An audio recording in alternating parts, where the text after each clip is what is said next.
প্রথা মেনে বৃহস্পতিবার পূর্ব বর্ধমানের মানকরে সিংহবাহিনীর বিসর্জন হলো। কথিত আছে দুর্গাপুজোর আগে আগমনী গানের আসর বসত এখানে, আর সেই আসরে শিশুর রূপ ধরে আগমনী শুনতে আসতেন মা দুর্গা। খাঁ পরিবারের এই পুজো ৩০০ বছর অতিক্রম করেছে। এখানে দেবীর প্রতিমা বুক পর্যন্ত। দেবীর বিশেষত্ব হলো দশমীর দিনে বিসর্জন করতেই হবে। বিকাল 3:30-র সময় দেবী মন্দির থেকে বেরিয়ে নির্দিষ্ট পথ ধরে যাবেন।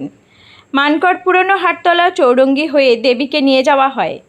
তারপর খাঁ পুকুরে বিসর্জন বিকেল 5:30টার মধ্যে করতে হয়।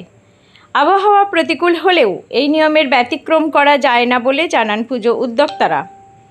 এদিন রীতি মেনেই মন্দির থেকে দেবীকে বের করে নিয়ে আসা হয়। তারপর নির্দিষ্ট পুকুরে বিসর্জনের জন্য নিয়ে যাওয়া হয়। স্থানীয় বাসিন্দারা জানান, প্রাচীন এই পুজোয় দেবীর বিসর্জন ঘিরে এলাকার বাসিন্দাদের ব্যাপক উৎসাহ দেখা যায়। বিভিন্ন বাদ্যযন্ত্রের সঙ্গে দেবীকে নিয়ে যাওয়া হয় নির্দিষ্ট পুকুরে। বহু মানুষ এই পরিক্রমায় অংশ নেন। এদিনও তার ব্যতিক্রম হয়নি। প্রতি বছরের মতো এবারও ব্যাপক ভিড় লক্ষ্য করা যায়। মানকর থেকে নিজস্ব প্রতিনিধি রিপোর্ট, সুখবর টিভি।